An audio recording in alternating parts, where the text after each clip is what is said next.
The Boeing 777's twin engines roared to life as Captain Sarah Mitchell ran through a pre-flight checklist for the third time that evening.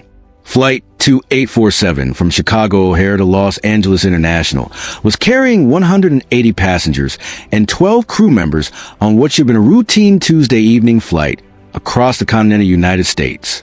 What they didn't know was that the calm, soft-spoken woman making announcements over the intercom had once been Lieutenant Sarah Phoenix Mitchell, the first female pilot to graduate number 1 from the Navy's elite Top Gun Academy, and that in exactly 47 minutes.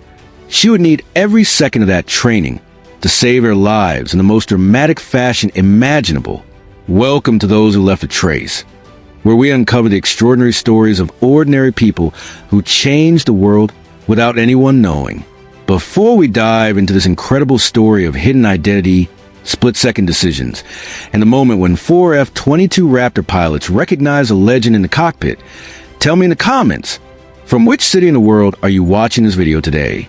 And if you believe that true heroes hide in plain sight, hit that subscribe button and join our community of over 3.2 million subscribers who never miss these powerful stories that matter. The late afternoon sun cast long shadows across the sprawling tarmac at Chicago O'Hare International Airport as Captain Sarah Mitchell completed her meticulous walk-around inspection of the massive Boeing 777-300ER. The aircraft stood like a sleeping giant, its pristine white fuselage gleaming under the terminal lights, waiting to carry its human cargo across the vast expanse of America. At 34 years old, Sarah had been flying commercial aircraft for 6 years, and her colleagues at United Airlines knew her as one of the most competent and unflappable pilots in the company's entire fleet. She was quiet, professional, and had never once raised her voice or shown the slightest sign of stress, even during the most challenging weather conditions that Mother Nature could throw at her. Standing barely 5 feet 4 inches with shoulder-length auburn hair, always pulled back in a neat ponytail, Sarah looked more like a high school teacher or librarian than someone capable of handling a 400-ton aircraft traveling at 500 miles per hour through the dangerous skies above America. Her voice over the intercom was gentle and reassuring, the kind that made nervous passengers feel safe and confident in her abilities, never suspecting that the woman speaking to them had once been considered one of the most naturally gifted pilots in the history of naval aviation. "Good evening, folks. This is Captain Mitchell speaking," she announced as the last passengers settled into their seats and flight attendants began their final preparations. "We got a beautiful evening for flying tonight, with clear skies and smooth air most of the way to Los Angeles. Flight time will be approximately 4 hours and 23 minutes, and we should have you on the ground right on schedule at 9:47 p.m. Pacific time."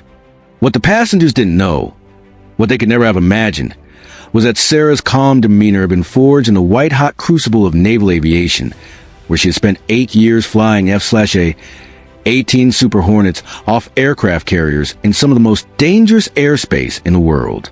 They had no idea that the woman wishing them a pleasant flight had once landed a damaged fighter jet on a carrier deck in 30-foot seas during a North Atlantic storm, or that she held the record for fastest completion of the Top Gun program in the Academy's 54-year history. The passengers settling into their seats had no clue that their captain had flown combat missions over hostile territory, had engaged enemy aircraft in aerial combat, and had saved the lives of downed pilots behind enemy lines. They saw only a petite woman with a gentle voice and professional demeanor, never suspecting that she possessed skills that would, in less than an hour, mean the difference between life and death for every soul aboard Flight 2847.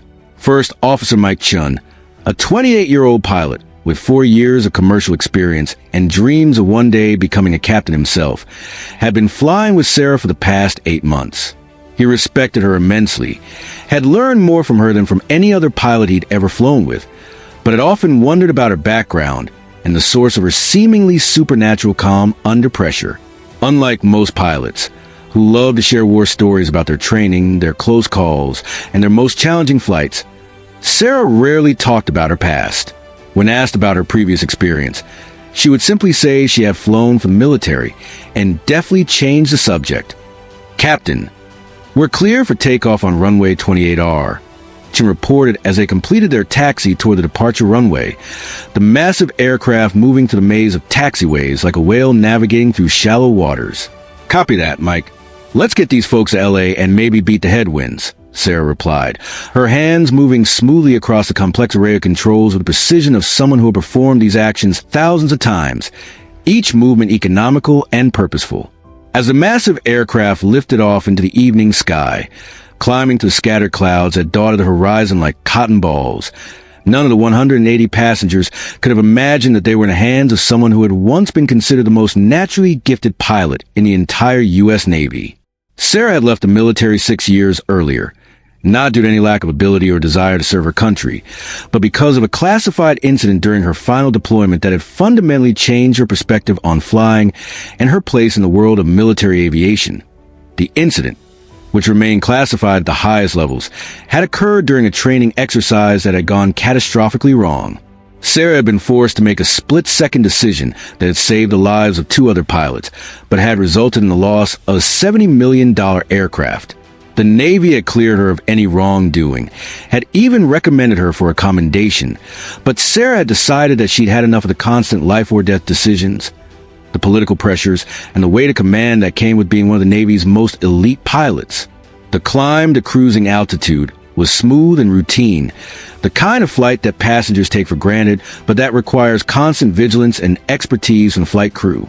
Sarah engaged the autopilot system and settled in for what she expected to be an uneventful flight across the country.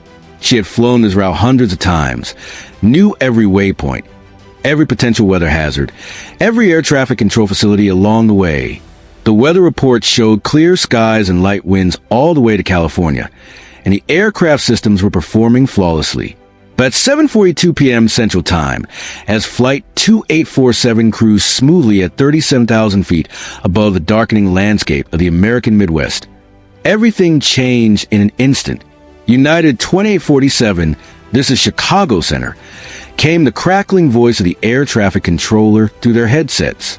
"We're showing some unusual activity on your transponder signal. Can you verify your current altitude and heading?" Sarah glanced at her instrument panel, her eyes quickly scanning the dozens of gauges, displays, and warning lights that monitored every aspect of the aircraft performance. Everything appeared normal, all systems showing green. No warning lights, no unusual readings. Chicago Center, United 2847 level at flight level 370, heading 270 degrees. All systems showing normal here. United 2847, roger that. We're going to have you contact Denver Center in about 10 minutes. There's some weather developing ahead of your route, but nothing that should affect your flight path significantly. What the controller didn't mention, what he couldn't have known, was that 3 F-22 Raptors from Buckley Air Force Base outside Denver had been scrambled 20 minutes earlier to investigate reports of unidentified aircraft in the area.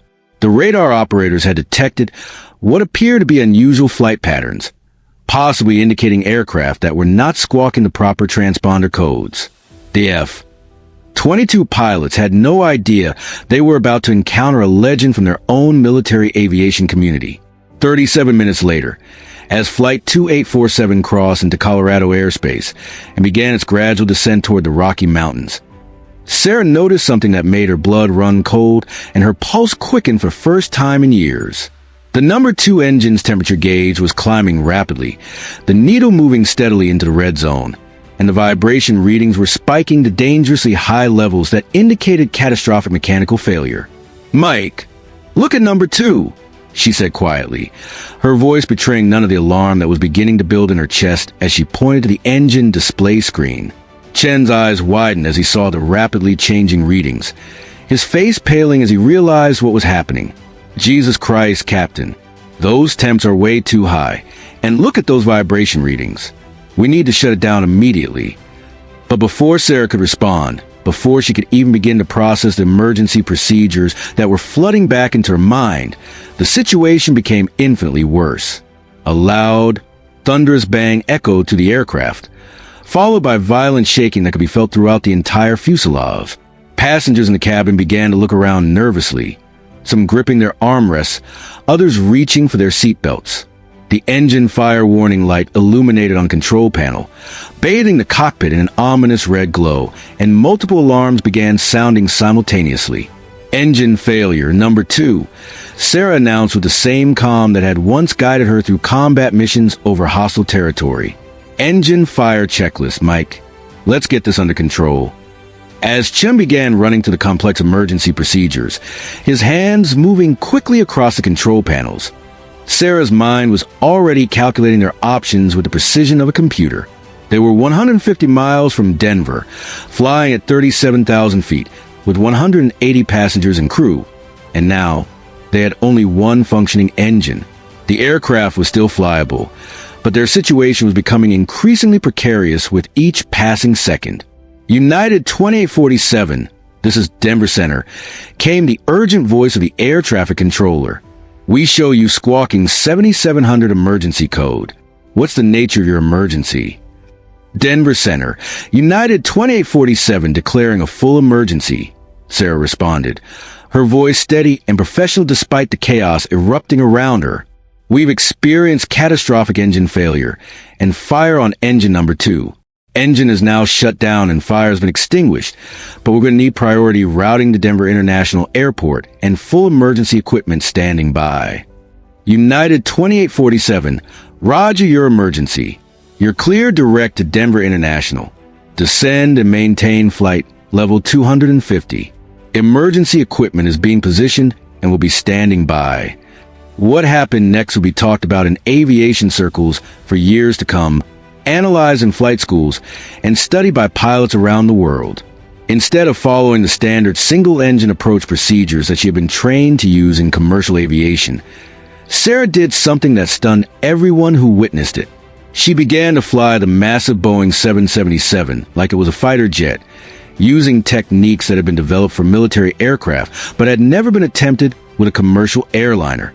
Drawing on her years of Top Gun training and combat experience, Sarah began a series of control maneuvers that maximized the aircraft's glide ratio while maintaining complete control. She banked the aircraft into steep turns that would have terrified most commercial pilots, maneuvers that pushed the very limits of what the aircraft was designed to handle, but that allowed her to bleed off altitude at exactly the right rate to reach Denver International Airport. "Captain, what are you doing?" Chin asked, his voice tight with concern as he watched Sarah execute maneuvers that were completely outside the realm of normal commercial aviation procedures. "These aren't standard emergency procedures. This is what we train for." "Trust me, Mike," Sarah replied, her hand steady on controls as she guided the massive aircraft through a series of turns that seemed to defy the laws of physics. "I've done this before, just not in something this big." But she had done it before, just not in a commercial airliner.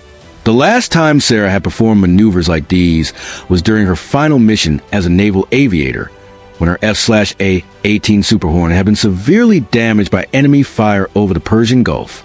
She had brought that aircraft home using techniques that pushed the envelope of what was considered possible, energy management skills that had been honed through years of carrier landings and aerial combat. Now she was about to apply those same principles to a situation that no commercial pilot had ever faced as Flight 2847 descended through the Colorado sky, banking and turning in patterns that seemed impossible for such a large aircraft. 3 F-22 Raptors appeared alongside the airliner. The Raptor pilots had been sent to provide escort and support for the emergency aircraft, but what they saw through their aircraft's advanced sensor systems made them realize they were witnessing something extraordinary, something that challenged everything they thought they knew about commercial aviation. Denver Center. This is Viper 1. Called a lead F-22 pilot, Major Jake Viper Rodriguez, a 12-year veteran with over 2,000 hours in the Raptor and combat experience in 3 different theaters of operation. "We have visual contact on United 2847. That pilot is executing flight patterns that I've never seen attempted in a commercial aircraft. Viper 1, maintain escort position and continue to monitor. Report any changes in the aircraft condition or flight path." But Rodriguez was transfixed by what he was seeing through his heads-up display. The Boeing 777 was executing energy management maneuvers that seemed impossible for such a large, heavy aircraft. The pilot was using advanced aerodynamic principles that Rodriguez had only seen demonstrated by the most elite military aviators, techniques that were taught only in the most advanced tactical flight training programs. "Viper 2, are you seeing this?" Rodriguez called to his wingman. Captain Lisa Falcon Martinez, who was flying formation off his right wing. Copy that, Viper 1. I've never seen anything like it.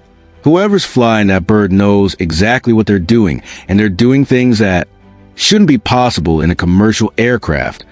What the F-22 pilots didn't know, what they couldn't have imagined, was that they were watching Sarah Mitchell employ every technique she had learned during her years as a Top Gun instructor and combat pilot. She was treating the massive commercial airliner like a fighter jet, using advanced aerodynamic principles and energy management techniques to maintain control in a situation that would have been catastrophic for most pilots. The passengers in the cabin, meanwhile, remained remarkably calm. Sarah's steady voice continued to update them on their situation, her tone so reassuring that most didn't realize just how dire their circumstances had become. The flight attendants, trained to recognize the signs of serious emergencies, were quietly preparing for what they fear might be a crash landing. But even they were amazed by the smoothness of the aircraft's descent despite the obvious emergency. As they descended through 15,000 feet, Sarah's precise control of the aircraft became even more apparent to the watching F-22 pilots. She was maintaining an approach angle that allowed the aircraft to glide efficiently toward the airport while keeping the passengers as comfortable as possible. The massive airliner was responding to her commands like a well-trained horse, every input resulting in exactly the desired response. United 2847 Denver Tower came the voice of the airport control tower. You're cleared for emergency landing on runway 34R. Wind is 340 degrees at 12 knots. Visibility 10 miles. Emergency equipment is in position and standing by. Denver Tower, United 2847, Sarah responded, her voice carrying the same calm authority that had once guided her through combat missions. We'll be making a long final approach. I need you to keep the runway clear for at least 5 miles on final. United 2847, Roger. Runway 34R is clear, and we have emergency equipment standing by. As Sarah lined up for the final approach, she made a decision that would have been unthinkable for any other commercial pilot. Instead of following the standard single-engine landing procedures that she had been trained to use, she executed what fighter pilots call a carrier approach, a steep, controlled descent that allowed her to touch down at exactly the right point on the runway with minimal float or ground roll. The technique was incredibly dangerous when attempted in a commercial aircraft, requiring split-second timing and absolute precision. One mistake, one miscalculation, and the aircraft would either hit the runway too hard and break apart, or would float too far down the runway and run out of stopping distance. But Sarah had performed this maneuver hundreds of times in fighter jets, and she was about to prove that the principles were the same regardless of the size of the aircraft. The Boeing 777 descended toward the runway like a controlled bullet. Its approach angled steep enough to make the watching emergency crews hold their breath.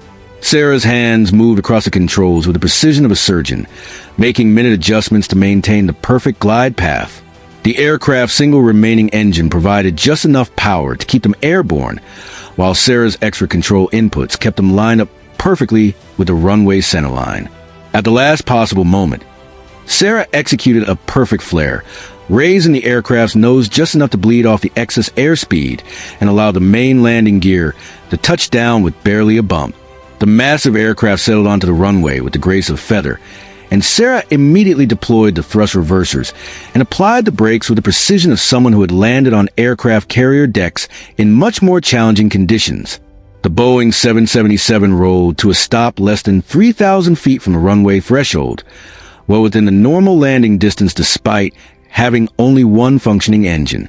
Emergency vehicles immediately surrounded the aircraft, their lights flashing as crews prepared to assist with the evacuation, but it quickly became apparent that no evacuation would be necessary. Ladies and gentlemen, welcome to Denver International Airport, Sarah announced over the intercom, her voice as calm and reassuring as if they had just completed a routine flight. We've experienced a minor mechanical issue with one of our engines, but everything is under control now. Please remain seated with your seatbelts fastened while we taxi to the gate. As emergency vehicles surrounded the aircraft and ground crews began their inspection, the three F-22 pilots requested permission to land at Denver International. They had witnessed something that defied their understanding of what was possible with commercial aircraft, and they needed to know who had been flying that plane. Major Rodriguez was the first to reach the aircraft as Sarah emerged from the cockpit, still wearing her captain's uniform, her hair still in its neat ponytail, looking as composed as if she had just completed a routine training flight. There was no sign of the stress or exhaustion that would have been evident in any other pilot after such an ordeal.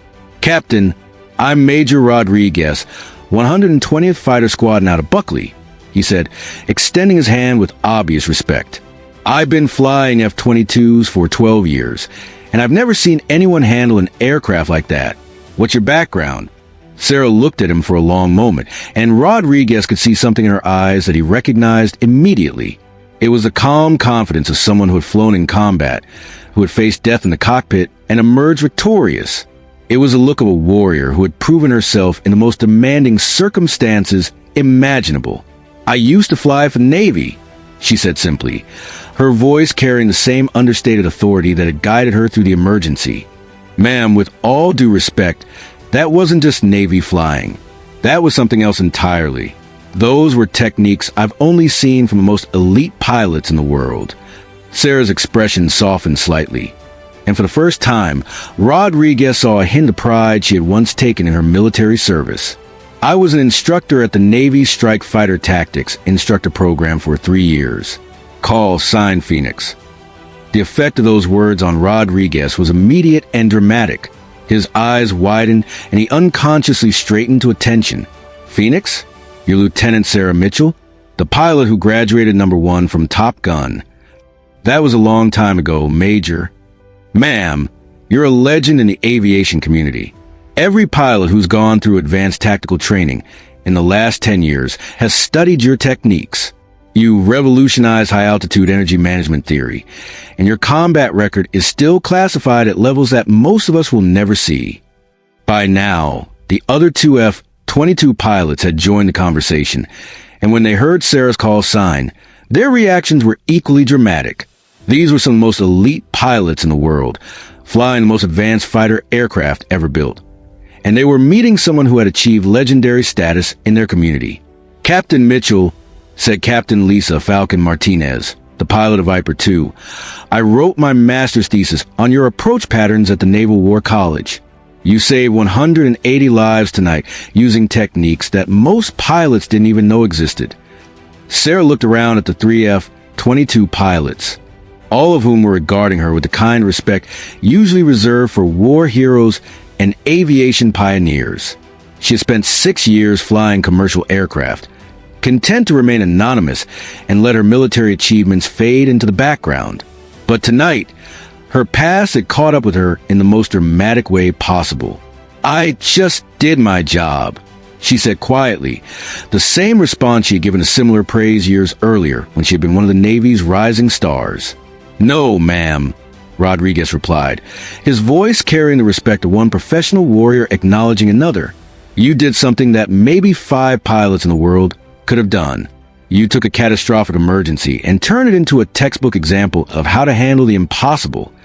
As word spread to the aviation community about what had happened on Flight 2847, Sarah's story began to attract attention from the highest levels of both commercial and military aviation. Within hours, video footage of the emergency landing was circulating on social media, showing the massive Boeing 777 executing maneuvers that defied conventional understanding of how such aircraft should be operated. But the real story was just beginning. As investigators began to piece together exactly what had happened during the emergency, they discovered that Sarah had not only saved the lives of everyone on board, but had done so while pushing the boundaries of what was considered possible in commercial aviation. The engine failure, it turned out, had been caused by a catastrophic turbine blade failure that should have made the aircraft nearly impossible to control. The investigation revealed that the engine failure had been more severe than initially thought. Multiple turbine blades had separated from the engine core, causing massive vibration and structural damage that should have resulted in complete loss of control. The fact that Sarah had been able to maintain control of the aircraft, let alone execute the precision maneuvers that had brought them safely to the runway, was being called impossible by aviation experts who had studied the wreckage. 3 days after the incident, Sarah received a phone call that would change her life once again. It was from Admiral Patricia Hayes, the current commander of the Navy's Strike Fighter Tactics Instructor Program, the modern incarnation of the original Top Gun Academy. "Captain Mitchell," the Admiral said, her voice carrying the authority of someone who had risen to the highest levels of military command. "I've been following the reports of your emergency landing in Denver. I think it's time we had a serious conversation about your future." "Admiral, I'm not sure what you mean," Sarah replied, though she suspected she knew exactly what the Admiral was referring to. "Sarah, the Navy needs pilots like you. The techniques you demonstrated on Tuesday night are already being analyzed by our best instructors and aerodynamicists. We want you to come back, not as a line pilot, but as a director of our new Advanced Emergency Procedures program." Sarah was quiet for a long moment, processing what the Admiral was offering. She had left the military 6 years earlier, not because she didn't love flying, but because she had grown tired of the constant pressure, the politics, and the need to prove herself in a male-dominated field. Commercial aviation had offered her the chance to fly without the scrutiny and the weight of command responsibility. "Admiral, I appreciate the offer, but I'm happy where I am. I've built a life in civilian aviation, and I'm not sure I want to go back to the military environment." "Sarah, what you did on Tuesday night saved 180 lives. But more than that, you demonstrated techniques that could revolutionize how we train pilots to handle catastrophic emergencies. We're not asking you to return to active duty or to give up your civilian career. We're asking you to help us develop training programs that could save thousands of lives in the future." The conversation continued for another 40 minutes, with Admiral Hayes explaining the scope of what the Navy was proposing. They wanted Sarah to head up a joint military-civilian program that would teach advanced emergency procedures to both military and commercial pilots. The program would be based at the Navy's Test Pilot School in California and would represent the most advanced flight training facility in the world. By the end of the conversation, Sarah had agreed to serve as a consultant to the program, with the understanding that she would continue her commercial flying career while developing the new training protocols. It was an opportunity to potentially save countless lives by teaching pilot skills that had previously been restricted to the most elite levels of military aviation. But the story of Flight 2847 had already taken on a life of its own. Major Rodriguez had submitted a detailed report of what he had witnessed, and within days, Sarah's story was being shared throughout the military aviation community. The woman who had quietly flown commercial aircraft for 6 years was suddenly being recognized as one of the most skilled pilots of her generation. A week after the incident, Sarah was invited to address the annual convention of the Airline Pilots Association. As she stood before an audience of 2,000 commercial airline pilots, she felt the same mixture of nervousness and determination that she had experienced on her first day at Top Gun Academy 15 years earlier. "I want to thank you all for the warm reception and for the opportunity to speak with you today," she began, her voice carrying the same calm confidence that had reassured passengers on hundreds of flights. "A week ago, I was just another commercial pilot doing my job, flying passengers safely from point A to point B. Today, I'm being called a hero for something that felt completely natural to me." She paused, looking out at the audience of fellow pilots, men and women who shared her passion for aviation and her commitment to safety. "But I want to tell you something important. The techniques I use on Flight 2847 aren't magic, and they're not some kind of secret knowledge that only military pilots can access. They're skills that can be learned, practiced, and perfected by anyone willing to put in the time and effort." For the next hour, Sarah walked the audience through exactly what happened during the emergency, explaining the decision-making process that had led her to handle the situation the way she had. She demonstrated the energy management techniques she had learned during her Top Gun training, showing how they could be adapted for commercial aircraft in emergency situations. "The most important thing I learned during my military career," she concluded, "is that training and preparation are everything. You can't improvise your way out of a life or death situation. You can only fall back on the skills you've developed through thousands of hours of practice and preparation." The standing ovation that followed lasted for 7 minutes, but Sarah was already thinking about her next challenge. Admiral Hayes had asked her to help develop a new training program that would incorporate advanced military techniques into commercial pilot education. It was an opportunity to potentially save thousands of lives by teaching pilot skills that had previously been restricted to the military.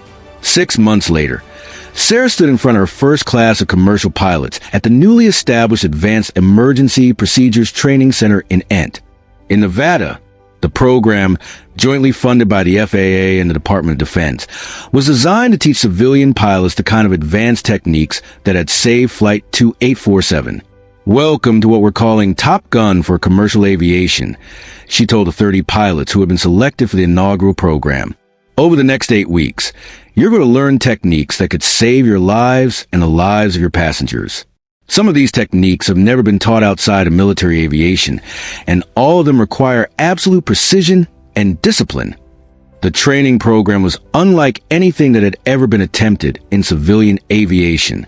Using advanced flight simulators and techniques borrowed from military pilot training, Sarah and her team of instructors pushed the pilot students to their limits, teaching them to handle situations that would have been considered impossible to survive. The program was so successful that within a year, it was being replicated at training centers across the country. Major airlines began sending their most experienced pilots to learn Sarah's techniques, and the FAA adopted many of her emergency procedures as standard protocols for commercial aviation. But for Sarah, the most rewarding part of her new role was the letters she received from pilots who had used her techniques to save lives. In the first 2 years after the program was established, pilots trained in her methods successfully handled 23 emergency situations that could have resulted in catastrophic loss of life. One letter from a pilot who had used Sarah's energy management techniques to land a damaged aircraft during a severe thunderstorm particularly moved her. "Captain Mitchell, I want you to know that 147 passengers and crew members went home to their families last night because of what you taught me. There are no words to express my gratitude for the skills you shared with us." 3 years after the incident on Flight 2847, Sarah was awarded the Tony Janus Award, the highest honor in commercial aviation, for her contributions to flight safety. As she accepted the award at the annual ceremony in Tampa, she thought about the journey that had led her from a small town in Ohio to the Navy's elite Top Gun program, and from there to a career that had ultimately allowed her to save thousands of lives. "I want to thank everyone who supported me throughout this journey," she said in her acceptance speech. "My fellow pilots, my instructors, my family, and most importantly, the 180 passengers and crew members of Flight 2847. You trusted me with your lives, and that trust changed everything for me." In the audience that night were Major Rodriguez and the other F-22 pilots who had witnessed her emergency landing. They had become close friends over the years, and Rodriguez had often said that meeting Sarah had reminded him why he had become a pilot in the first place. "She didn't just save those passengers," he had told a reporter earlier that day. "She reminded all of us that flying is about more than just technology and procedures. It's about responsibility, skill, and the knowledge that every time you step into a cockpit, you're holding people's lives in your hands." Today, Sarah Mitchell continues to fly commercially, but she also serves as a director of the Advanced Emergency Procedures Training Center. Her techniques have been adopted by airlines around the world, and she has personally trained over 3,000 pilots in advanced emergency procedures. The center she founded has become the premier training facility for commercial pilots seeking to learn advanced emergency techniques. The aircraft she saved that night, the Boeing 777 that carried Flight 2847, was repaired and returned to service. But it bears a small plaque in the cockpit that reads, "In honor of Captain Sarah Phoenix Mitchell, who proved that heroes still fly among us, and that the difference between disaster and triumph often lies in the skills, training, and courage of those who refuse to give up." Sarah rarely talks about her Top Gun days, or the night she saved 180 lives. When asked about her achievements, she simply says, "I was just doing my job." But those who know her understand that her quiet confidence and unshakable calm come from a lifetime of preparation for moments when everything depends on skill, training, and the courage to push beyond what seems possible. The story of Flight 2847 has become legendary in aviation circles, not just because of the dramatic emergency landing, but because of what it revealed about the quiet heroes who work among us every day. Sarah Mitchell has spent 6 years flying commercial aircraft, content to remain anonymous and let her military achievements fade into the background. But when 180 lives hung in the balance, her true nature emerged, and the world discovered that sometimes the most extraordinary people are hiding in the most ordinary places. Her legacy extends far beyond that single night in Denver. The training programs she developed have been implemented by airlines worldwide, and the techniques she pioneered have been credited with saving hundreds of lives in emergency situations. The Advanced Emergency Procedures Training Center continues to train pilots from around the world, passing on the skills and knowledge that can mean the difference between life and death when everything goes wrong at 37,000 feet. In the end, Sarah's story is a reminder that excellence doesn't always announce itself with fanfare and publicity.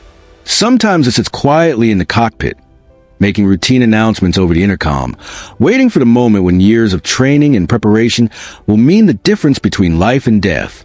And when that moment comes, true heroes don't hesitate. They simply do what needs to be done, with the calm confidence that comes from knowing they're ready for whatever challenges the sky might present. The passengers of Flight 2847 went home that night, most of them unaware of just how close they had come to disaster, and how fortunate they had been to have someone with Sarah's skills and training in the cockpit. But for Sarah, the real reward wasn't the recognition or the awards that followed. It was the knowledge that she had been ready when it mattered most, and that her years of preparation had made all the difference in the lives of the people who had trusted her to bring them home safely. Some heroes wear uniforms and fly fighter jets in combat zones. Others wear airline pilot uniforms and make gentle announcements over the intercom. But the best heroes are the ones who do their jobs with quiet competence, never seeking recognition, but always ready to rise to the occasion when ordinary becomes extraordinary and lives hang in the balance. Captain Sarah Phoenix Mitchell had proven that true heroism isn't about being the loudest or the most visible. It's about being prepared, staying calm under pressure, and having the skills to turn a potential disaster into a triumph of human achievement and determination. And somewhere in the sky tonight, there are other pilots like her, quietly doing their jobs, ready to remind us all the heroes still fly among us, carrying passengers safely through the dangerous skies above our world.